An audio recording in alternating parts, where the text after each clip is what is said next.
Assalamualaikum and good morning to Miss Siti Nur Fathanah. So we are from Group 4 and we want to discuss on our topic assignment, which is to discuss on the functions of Salary Commission and Salary Committee in Malaysia. So let's begin.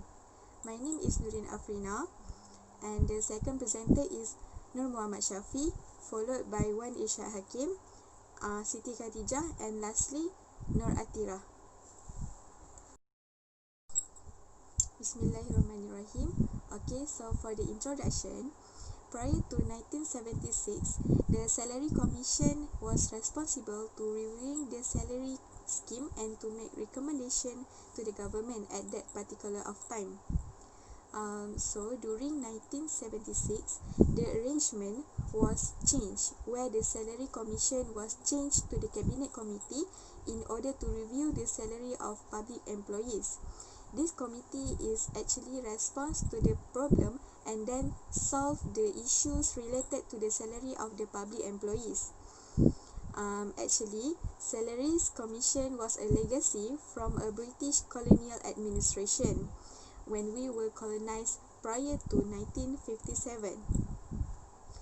Okay, for example, in 1919, where a Bucknell Salary Commission was established to review the salaries of public servants in Malaya. At that time, this body is responsible to review public employee salaries. After that, there were 5 more Salaries Commission, namely Subordinate Service Committee in 1920, Salary Commission of Trusted 1947, Cargill Salary or Salary Commission in 1949, followed by Benham Salary or Salary Commission in 1950, and lastly Brain Salary or Salary Commission in 1956. This trend is actually continued even after Malaysia gained its political independence in 1957 from the Britain. Assalamualaikum. My name is Nur Muhammad Syaffi bin Abdul Aziz and I am the second presenter. Okay, so we will move on to the functions of salary commissions and committees in Malaysia.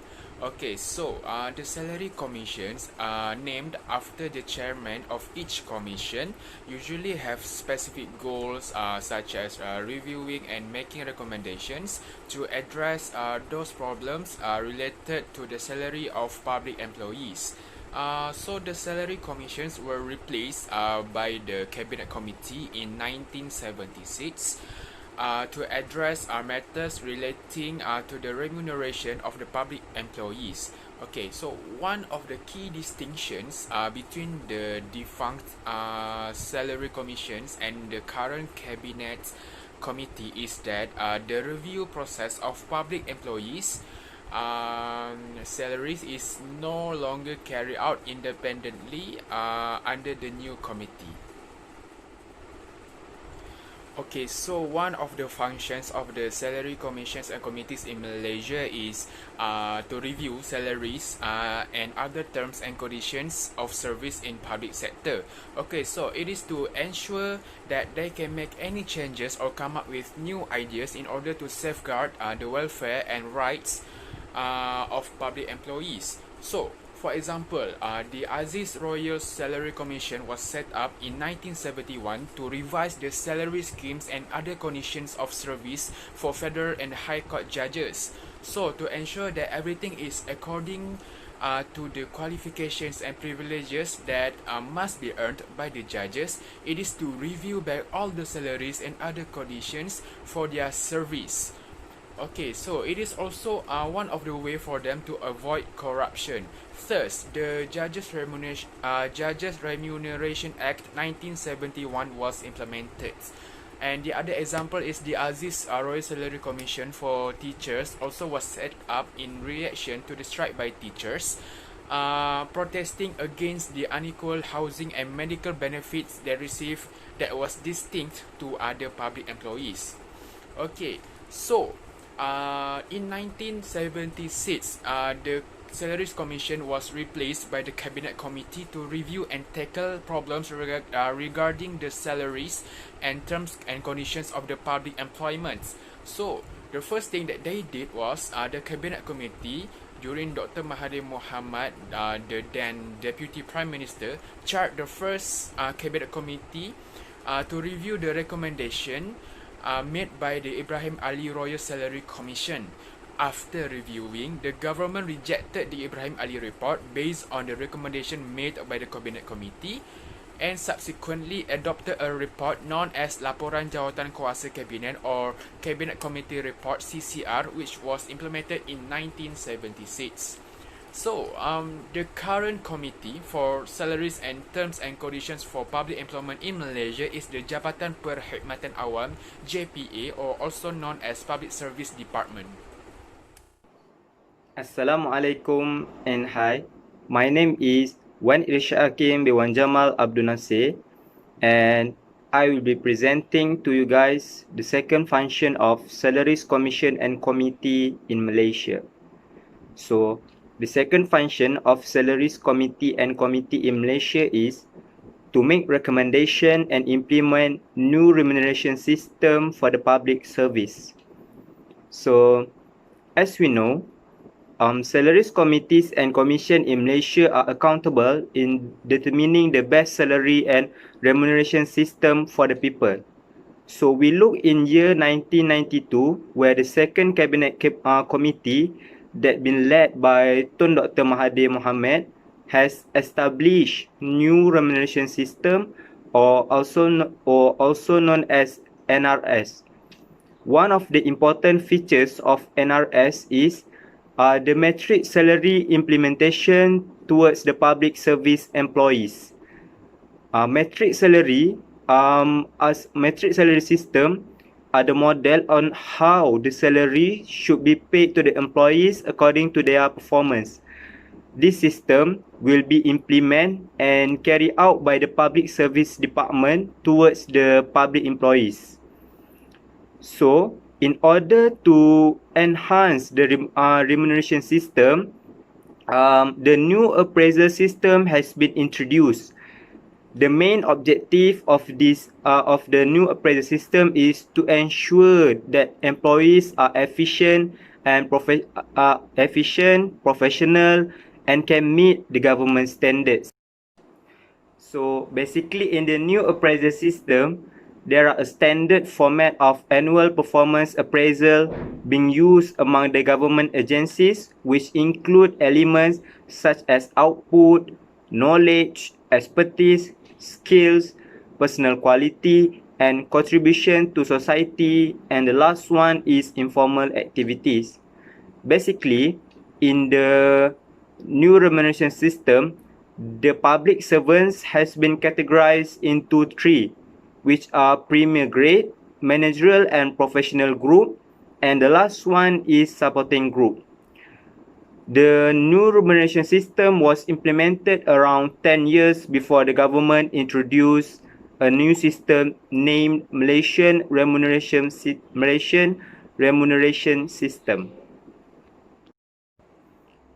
The Malaysia Remuneration System was established in 2002, and the main purpose of the system is to boost up the productivity and quality of service delivered by the public service. There are changes in Malaysia remuneration system in terms of salary structure, allowances, and addition of salary stages to the maximum salary in all salary schedules. Effectiveness element has been introduced to find out employees' yearly progression or promotion. This is so important, where the effectiveness element will determine how effective the public employees in delivering their service. The result from this assessment will be assessed by the people in charge in the public service department, and the head department will assess the combination result and determine the right salary to be allocated and promotions that has to be given to the public servants. Bismillahirrahmanirrahim. My name is ATHIRAH binti Muhammad AZLI, and today I will explain about the remuneration. So what is a remuneration? So basically remuneration is a payment that one individual or one employee gets from the salary they earn from the work or service that they have given to other people. Remuneration is not only given in terms of monetary such as a salary, allowances, bonuses, but it also can come not in terms of monetary such as medical plan, leave, travel fare, and other benefit for the civil servant. So in order to attract and encourage all the employees, a good and fair remuneration system has been made by the government for the civil servant. Basically, in Malaysia, it have three remuneration scheme or system that have been introduced or have been created by the government. For the first one is a new remuneration scheme or known as a SSB, Sistem Saraan Baru. For the second one is a Malaysia remuneration scheme or known as SSM, Sistem Saraan Malaysia, and the last is remuneration of the civil service or known as SBPA. Apart from the remuneration system, there are also some agencies that are responsible and indirectly involved in this salary commission and committees, such as for the first one is a Public Service Department or known as PSD. Second is a National Joint Council or known as NJC. And last is a Public Service Tribunal. Okay, so next we move to the next point, which is the agency involved in salary commission or salary committees. So the first one is about the Public Service Department, or also known as Jabatan Perkhidmatan Awam. Okay, so the history of Public Service Department started in 22nd August in 1934. This organization is actually headed by Tan Sri Muhammad Khairul Adib bin Abdul Rahman, who holds the position of Director General of Public Service. So, as we all know, every organization will have their own vision and mission. So, as for Public Service Department, their vision is high performing, integrity, dynamic, and citizen-centric public service, while for its mission is leading the development of public service human resource. Okay, Public Service Department responsible for planning and implementation of personnel-related function in the public service. It is actually to ensure the public service is operated by efficient, dedicated and well-trained personnel who is capable to implementing government policies and objectives. This organization is actually plays an important part in managing all public service affairs. Okay, so for the jurisdiction of Public Service Department, there are four. The first one is placement and transfer of officer. Second one is promotion and disciplinary matters, followed by the administration of pension and retiring benefits, and lastly is about the training and development of personnel. Apart from that, we also have several divisions under this department, which are recruitment, service, training, career and development, wages and allowances, pensions, negotiation, the National Institute of Public Administration or Institute Tadbir Awam Negara, or also known as INTAN, and lastly is administration. Next, I will explain about the agency that indirectly involved.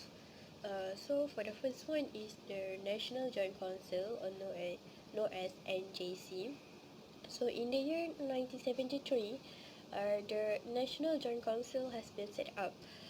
So other than National Joint Council in Malaysia, we do also have the Department Joint Council, or known as DJC. The main reason why DJC is established is because to substitute the Whiteley Council. So basically, a National Joint Council is a medium for all the unions to make a meeting and the discussion with the government about what the employees need.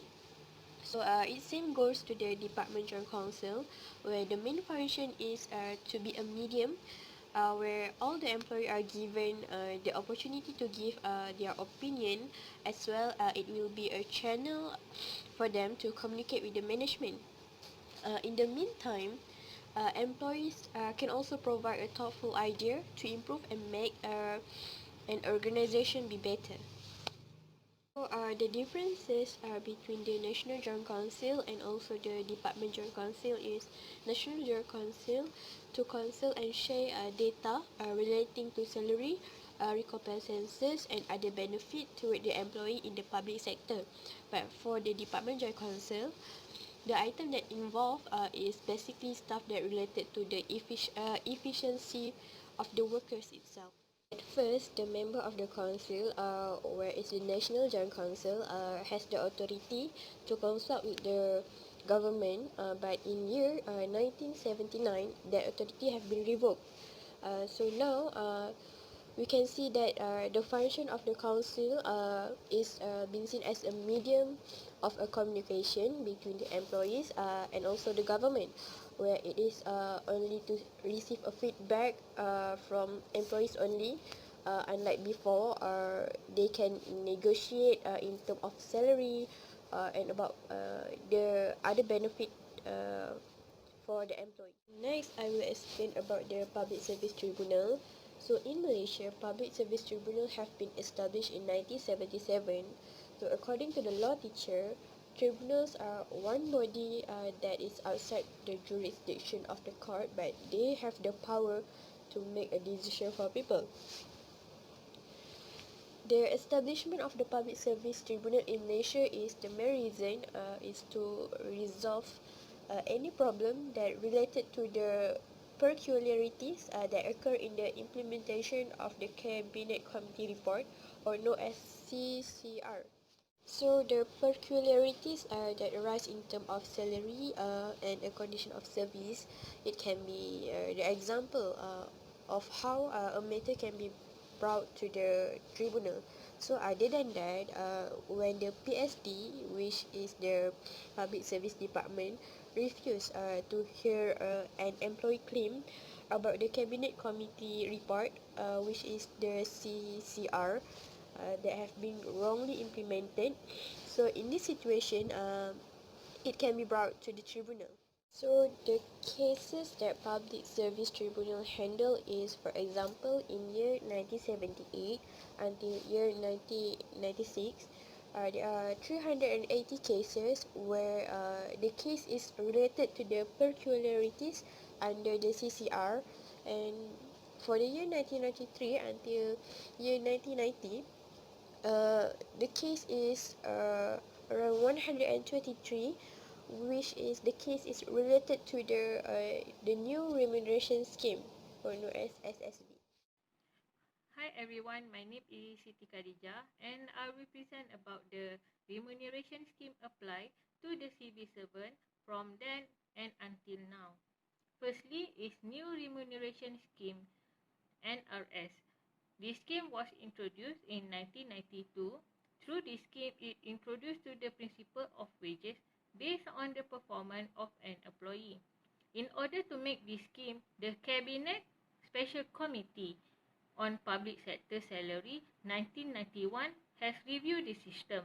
In this scheme, NRS prioritized two important elements. Firstly is flexibility, and second the incentive to further improve productivity and quality of service into the public sector. Under this structure, the NRS is restructured into 3 service groups. First is top management group, the second management and professional group, and last support group. The purpose is to reduce and streamline the hierarchy level to overcome organization problem related to the distribution of tasks as well as the determination of employee grade. Unfortunately, this NRS received many objections to implement it due to some issues such as the movement of salary vertically or horizontally is only based on the value of trust solely by employee to the head of department. Okay, we move to the second. Secondly, Malaysia Remuneration Scheme, MRS. This scheme replaces the NRS from 1st November 2002 by providing more benefit, especially to increase the efficient and knowledge as well as career development opportunity to all civil servants in Malaysia. After the existence of MRS, the head of department have no absolute sole authority on increment of salary to the every year. Therefore, MRS introduced method and elements of competency level assessment through examination or courses that are mandatory to all civil servants to determine career progress and annual salary, in addition to annual performance appraisal report and certification from the head of department. Among the main features of MRS is the first, the reorganization of job grade and salary grade according to the numerical order increased from grade 1 to 54. Second, with the implementation of competency level assessment, in bracket, examination for promotion. The metric salary schedule for all promotion grade is modified to the 2 level only, and the third is allowance rate adjusted to 1 rate only for the each grade of position and so on. In this scheme as well, the government agreed to modify the performance appraisal system. Okay, we move to the third remuneration scheme called as Public Service New Remuneration on 2012. This PSNR is made because the government want to increase the productivity and innovation of the civil service. In the philosophy of PSNR can be divided into 2 parts, namely the transformation of public service and the sustainability of the public service. The issue come out where such as a extreme salary increase has led to the huge gap of different to high-ranking officer and subordinate staff. Because of that, this scheme was cancelled, and until now, civil servants continue the MRS until some time later. Thank you. In conclusion, there are many functions of Salaries Commission and Salaries Committee in our country. The functions including reviewing salaries and other terms and conditions of service in public sector, and make recommendation on those matters and implement the new remuneration system. All of these functions are so important, where it is to ensure that the public employees get the best remuneration system to boost up their service. In order to ensure that public employers deliver a good and effective service, we must have a good remuneration system that have to be implemented. That is all from me. Thank you.